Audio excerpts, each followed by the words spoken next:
자, 그래서 저희 책에 나온 예제를 이제 한번 풀어보겠습니다. 295페이지에 저희가 나와 있는 문제죠. 네, 이런 문제입니다.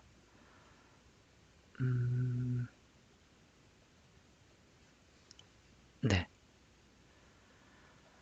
자, 회전체를 만드는 거죠. 네. 근데 회전체를 만드는데 이 축과 네, 축과 이 직사각형이 좀 떨어져 있습니다. 1cm만큼 떨어져 있네요.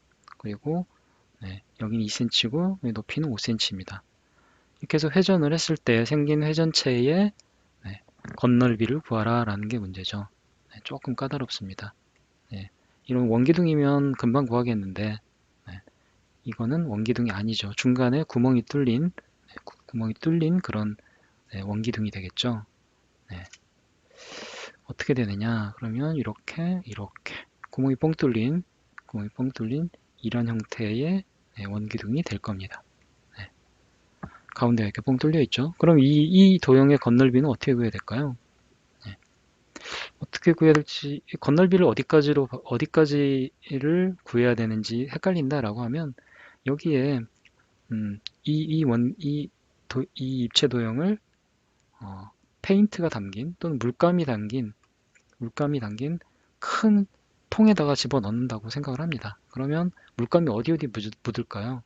네, 여기 위쪽 밑면에도 이렇게 묻을 거고 옆에도 묻을 거고 그리고 속 안쪽에도 묻겠죠. 네, 속 안쪽도 다 묻습니다. 네, 그렇기 때문에 이 속 안쪽에 건널비도 구해야 됩니다. 네, 그렇죠? 네, 바깥 이 큰 원기둥의 옆넓이도 구해야 되지만 이 속에 구멍 뚫린 이 뻥 뚫린 이 작은 원기둥의 옆넓이도 구해야 되는 거죠. 그쵸? 네. 그걸 이해하시면 되겠습니다. 그러면 이제 뭐 푸는 일만 남았죠. 계산만 하는 일만 남았는데 일단 네, 그래서 옆넓이는 네, 큰 기둥의 옆넓이 얼마입니까? 네, 여기가 총 3cm죠. 1cm, 2cm니까 3cm. 그래서 큰 기둥의 옆넓이는 네, 그래서 큰 기둥의 옆넓이 더하기 작은 기둥의 옆넓이 네, 작은 원기둥의 옆넓이 더하기 밑넓이를 두 개를 곱하면 전체적인 우리가 구하려고 하는 네, 건넓이가 되겠죠. 그럼 먼저 큰 옆넓이를 보면 여기가 3cm, 작은 원기둥은 1cm죠. 네, 그러면 얘는 어떻게 됩니까? 원기둥은 이 직사각형의 가로 넓이가 2파이 r이고 높이가 h니까 두 개를 곱하면 되죠. 2파이 r h 하면 되죠. 2파이 r이 얼마입니까? 3이고 h가 얼마입니까? 5죠. 네, 여기는 5입니다. 5cm. 네. 그 다음 더하기 작은 기둥의 옆넓이는 네, 2파이 반지름 1이죠. 1이고 그 다음에 높이는 마찬가지로 5입니다. 네. 더하기 밑넓이가 얼마입니까? 큰 원에서 작은 원을 빼야 되겠죠. 구멍이 뽕 뚫린 위에서 보면 요만큼이니까 네. 그래서 큰 원의 넓이는 파이 r의 제곱 빼기 작은 원은 파이 r의 제곱이죠. 네, 1의 제곱입니다. 그럼 9파이에서 파이를 빼니까 이 밑면 하나는 8파이죠. 네, 8파이 곱하기 아래에도 하나 더 있으니까 2를 곱해야 됩니다. 이게 답입니다. 얼마입니까? 2, 5, 10, 30이죠. 30파이 더하기 10, 10파이 더하기 16파이 하면 네, 30, 40, 56파이 네, 제곱 센티미터 네, 단위까지 다 써줘야 되겠죠. 네, 넓이니까 제곱 센티미터입니다. 네, 이렇게 뭐 차근차근 구하면 되겠습니다. 저희가 풀었던 문제 그대로네요. 네. 자, 뿔의 건널비입니다. 이번엔 네, 기둥의 건널비는 저희가 풀어봤고요. 네. 자, 뿔은 기둥과 차이가 뭐가 있나요? 네. 옆넓이는 있지만 옆넓이는 동일하게 있고 밑넓이가 하나밖에 없다는 거죠. 예, 그래서 옆넓이 더하기 밑넓이만 구하면 뿔의 건널비를 구할 수가 있습니다. 네, 이렇게 네, 밑면이 N각형인 n각뿔일 경우에는 전개도를 마찬가지로 그립니다. 그러면 사각형 하나, 그 다음에 옆면은 이등변 삼각형이 나오겠죠. 하나, 둘, 셋, 넷, 네 개의 이등변 삼각형이 나옵니다. 그러면 이 삼각형을 더하고 네 개를 더하고 밑면을 하나를 더하면 전체적인 건널비가 나오겠죠. 이거 구하면 되겠습니다. 이제 조금 이제 신경을 써야 될 거는 원뿔이죠. 원뿔일 경우에는 이 전개도를 그리면 어떻게 되나요? 이런 형태가 되죠. 옆면은 부채꼴입니다. 부채꼴이 되고 그 다음에 밑면은 원이죠. 그럼 부채꼴의 넓이와 원의 넓이를 구하면 되는데 마찬가지로 이 원의 둘레 길이, 즉 원주, 원주는 이 부채꼴의 결국 이 호의 길이와 똑같습니다.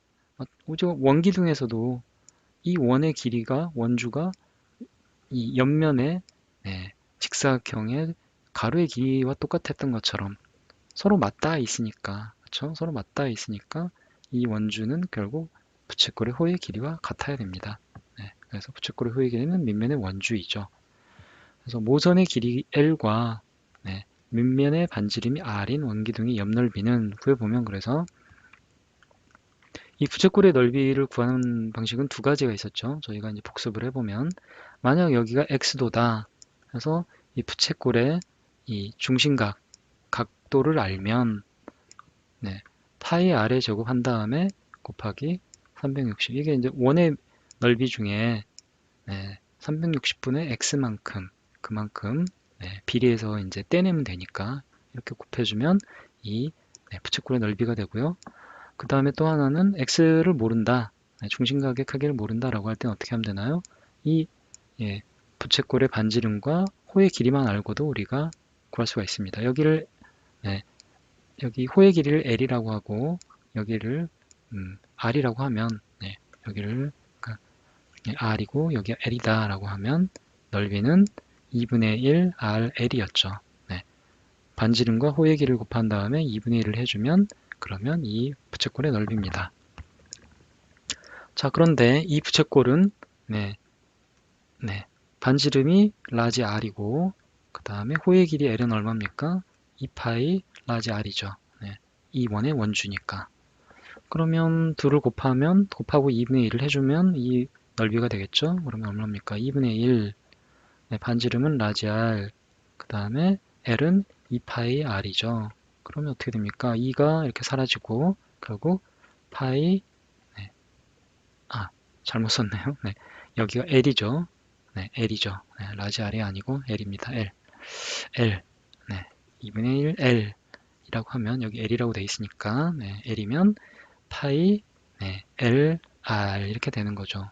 즉 결국 뭐냐 이 밑면의 반지름 R과 그 다음에 이 부채꼴의 반지름 L을 서로 곱해서 L인 이 부채꼴의 반지름이기도 하지만 결국 어딥니까? 이 모선의 길이죠.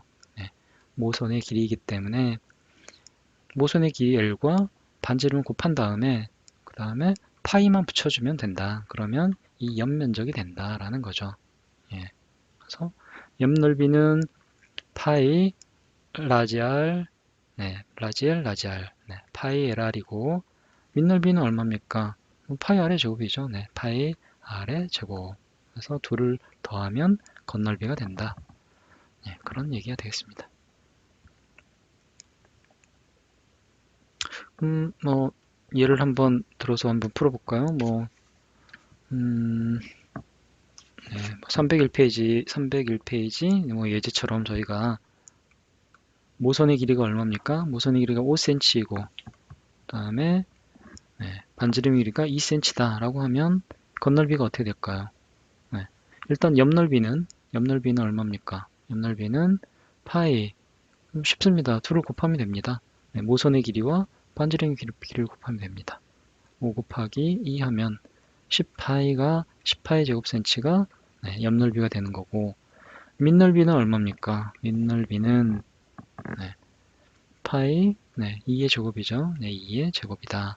그럼 4파이가 되겠네요. 그렇죠? 4파이 제곱센치 둘을 더하면 건넓이는 결국 옆넓이 더하기 밑넓이니까 14파이 제곱 센티미터가 되겠죠. 네, 뭐 어렵지 않습니다. 그렇죠? 옆 넓이를 뭐 결국 이렇게 2분의 1과 2가 사라지면서 네, 조금 네, 기억하기 쉬운 형태가 되었다. 뭐 그게 좀 특징이 되겠죠. 그래서 원뿔의 옆 넓이는 L이고 네, 여기가 R이다라고 하면 네, 여기 R이죠. 네, R이라고 하면 네, 파이 LR이 바로 이 옆 넓이다. 네, 좀 특징적으로 기억을 해두시면 좋겠습니다.